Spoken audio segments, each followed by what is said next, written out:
Good morning, beautiful people. Hoping this message finds you well and safe. I call these critical thinking exercises, and for clarity, the goal is not to give you answers to things, but to maybe introduce you to the idea that asking yourself some very explicit, intentional, direct questions may help you naturally lead to an outcome. So with that, today's two words I'd like for you to think through: commitment and loyalty. Commitment and loyalty. And the question is, what is your understanding of the difference between the two? So if you're new to the space, you know how I feel about Google.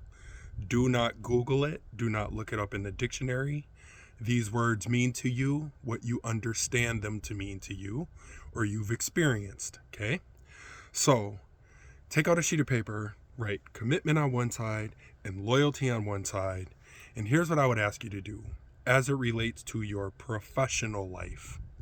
If I said list all your commitments and then list all your loyalties, in my experience with this exercise, there's something pretty obvious that's going to happen. You will notice that under commitments, there does not seem to be people. People are not commitments, right? But under your loyalty list, you'll see people. Now, for the visual learners,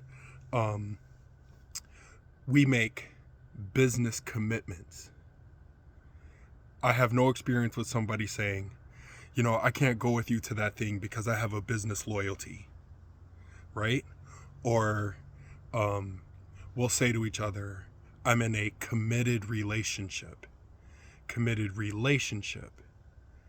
But you're loyal to the person. And so you end up with these weird intersections where is it possible to be committed to something where the person in that something is who you're supposed to be loyal to? So can you be one and not the other? And I know you know the answer is yes.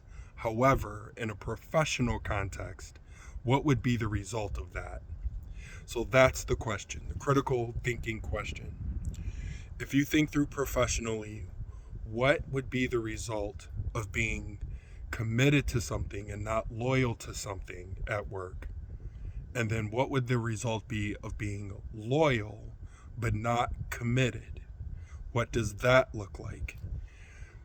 My challenge to you is, if you take this seriously and you do this exercise, what may naturally happen for you as leaders is the solution to where you need to be spending your time, what you need to focus on next, maybe where you need to be redirecting work or clarifying the role or responsibility or the mission.